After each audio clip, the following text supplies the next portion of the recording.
I am an object in motion. And I will remain in motion. I am inertia. That will not be stopped. I am rotational inertia. Revolving about my center. I am all these things. And more.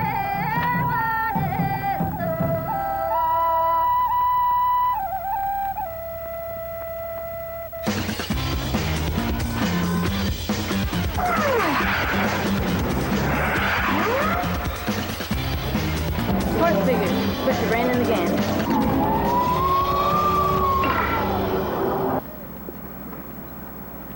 In physics, we talk a lot about math. I mean, you hear it all the time. Force equals mass times acceleration. Energy equals mass times the speed of light squared. But how many of us really know what mass is? Ooh, I gotta lay off the cookies. Can you tell me what your mass is? My mass on Earth? I don't know what my mass is, but I know what my weight is. Do you know what your personal mass is? It's 9.81 kilograms in relation to gravity. Cool. When I'm standing on a scale, gravity is pulling me down, right? Well, the scale would have to exert a force back or I'd sink into the ground. The scale records how much force is needed to keep me from sinking. That's my weight, but the problem with weight is this. If I wanted to lose weight, all I have to do is come up here into the mountain. You see, I weigh less up here, and if I wanted to gain weight, all I'd have to do is come down here to sea level. You see, your weight changes depending on where you are. Here, at sea level, I'm closer to the center of the Earth, so gravity has a greater effect on me. Of course, the difference is a lot smaller than this. High in the mountains, gravity has less effect on me because I'm farther from the Earth's center. When you're up on an airplane, you're even farther from the Earth's center, so you lose weight when you fly. Excuse me, do I look thinner to you? On the moon, gravity is much less, about 1/6 of gravity on Earth. So if I were to weigh 180 pounds on Earth, I'd only weigh 30 pounds up here. That's why, in physics, we're more interested in an object's mass than its weight. Weight changes. It's not constant. But whether I'm here or here, here or here, my mass is going to be the same. My weight is different, but my mass is the same. So, what the heck is mass?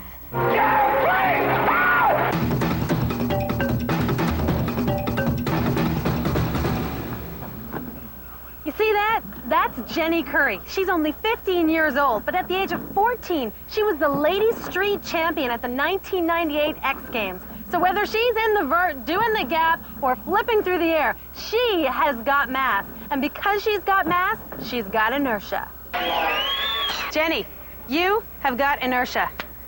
Is that a good thing or a bad thing? It's a neither thing. You see, just standing here, you are proving Newton's first law of motion in physics. An object at rest tends to stay at rest. Exactly. Unless acted on by an outside force, you're not going to move. But if I do this, an object in motion tends to stay in motion. Right. Unless you hit another outside force, you could just keep on going forever. The idea is that an object tends to keep doing whatever it's doing. That's inertia.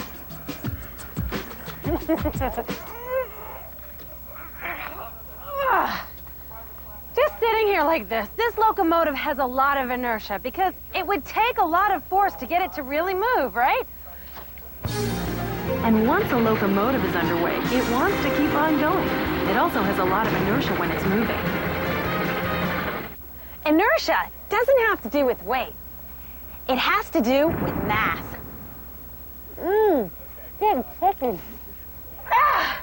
Mass measures how hard something is to move. Mass is the measurement of inertia. The more mass something has, the harder it is to move. The larger its inertia. Can I get some help over here, please? Now, we have weighed each one of you guys in newtons. That's the metric equivalent to pounds. 700 newtons. And you? 620 newtons. Okay, now what's going to happen when you guys go off the edge right here? Gravity pulls us down. Right, gravity accelerates you down. Now, gravity is going to be pulling you down with a bigger force than you. Right, because I weigh more. Okay, so which one do you think is going to reach the bottom first? Well, it should be him because gravity's pulling him with a bigger force. Okay, let's try it.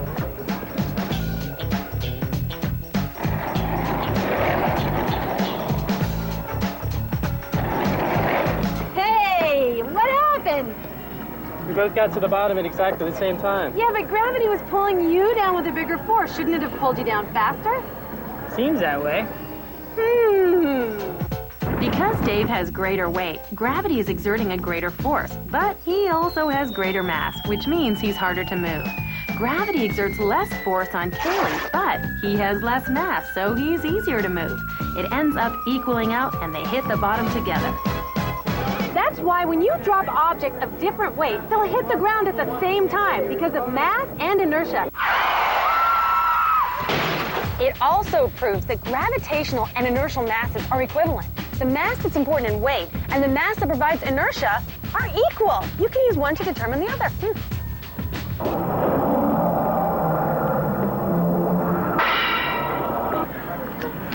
So my mass is 450 newtons? Well, not really. A newton really isn't a measure of mass. It's a measure of force, like pounds. How much force gravity is pulling you down with.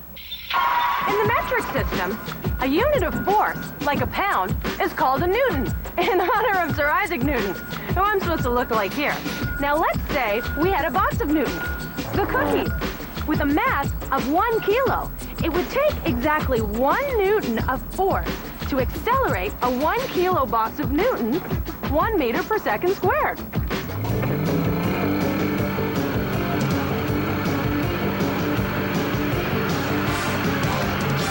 So a kilo is all about mass and acceleration, get it? It's inertia and weight and mass all rolled up into one, like a great physics cookie. Okay, Jenny, so what's your mass? 50 kilos? And how much force is it going to take me to accelerate you 2 meters per second squared? 100 newtons. Okay. Kilos aren't about how much you weigh. They're about how much force it takes to move you. Here's the great thing about mass. It's the same whether I'm here, here, here, Or here. Mass stays the same.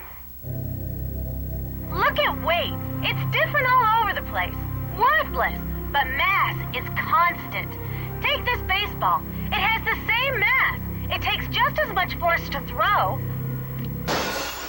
This is Mission Control to Shuttle. Is someone playing baseball up there? as it does on Earth. Jenny, are you ready for some rotational inertia? Yeah. So far, the kind of inertia we've been talking about has been in a straight line, a kind of linear inertia. But these guys don't just go in a straight line, they spin.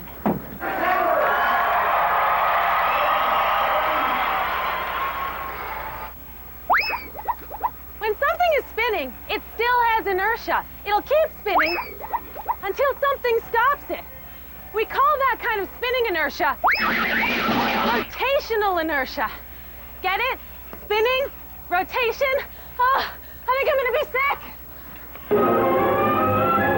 When an object's not spinning, it tends to resist being spun. Just like an object at rest tends to resist moving. It has inertia, and we have to apply a force to overcome that inertia. And that force has to be off center. If I push you at the center... I move, but I don't spin. Exactly. But if I push you off center...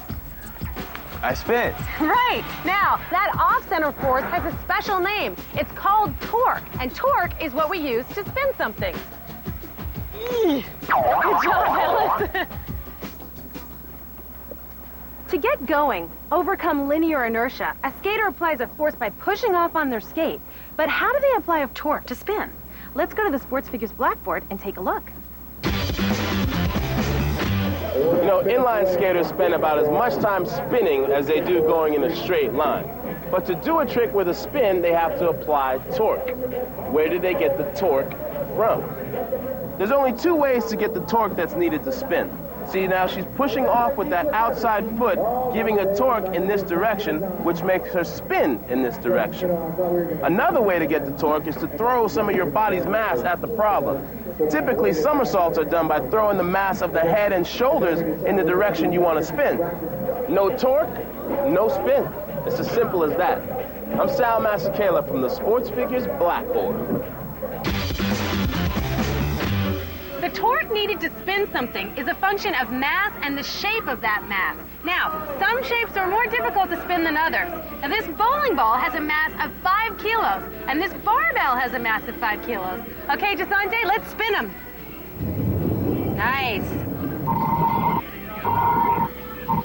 The bowling ball spins easily. The barbell's really hard to spin. Right. The mass is the same, but the torque needed to spin them is different because of their shape. So for rotational inertia, we can't use mass as a measurement. Because it's the shape of the mass that counts. Right. Just like mass measures the resistance to acceleration, for an object's resistance to being spun, we use moment of inertia. Ready? Let's pause for a moment of inertia. To get something to move, we apply a force. In an equation, that looks like this. Force equals mass times acceleration. To get something to spin, we apply a torque. In an equation, that looks like this. Torque equals moment of inertia times alpha, or angular acceleration. Mass is replaced by I, moment of inertia. How much an object resists being spun. And now, back to the show. That's why skaters will tuck to do somersaults. Bringing their mass in reduces the amount of torque they need to spin. The torque needed is way higher to spin in a layout because you have a greater moment of inertia. It's harder to get yourself spinning. Okay, so what did we learn? And an object at rest stays at rest, and an object in motion stays in motion. That's called inertia. Inertia is a function of mass. So, mass isn't weight, but how much inertia an object has. How hard it is to move or stop. Kilograms are a measure of mass, and for spinning, the measure is moment of inertia. And to get something to spin, you must apply an off-center force called torque. Whoa, all right, that's great. Well, that's it. We'd like to thank everyone for helping us out today. Jenny Curry, and of course our students, Meredith and Jasante, Max, Edgar, Ellis, and the X-Trials for helping us out with ESPN Sports Figures In Line Inertia. Man, I gotta lose some mass. I'm Chris McHenry, back in the ESPN studios. We'd like to thank all of today's athletes for donating their time. And thanks for watching. We'll see you next time on ESPN Sports Figures. ESPN Sports Figures is presented commercial-free for educators to take and use in the classroom. For a free teacher's curriculum, to order the Sports Figures series, or if you have questions or comments, visit our website, sportsfigures.espn.com. You can also call 860-766-2000. This has been a presentation of ESPN, the worldwide leader in sports. For more, log on to espn.com. Sports Figures, put your brain in the game.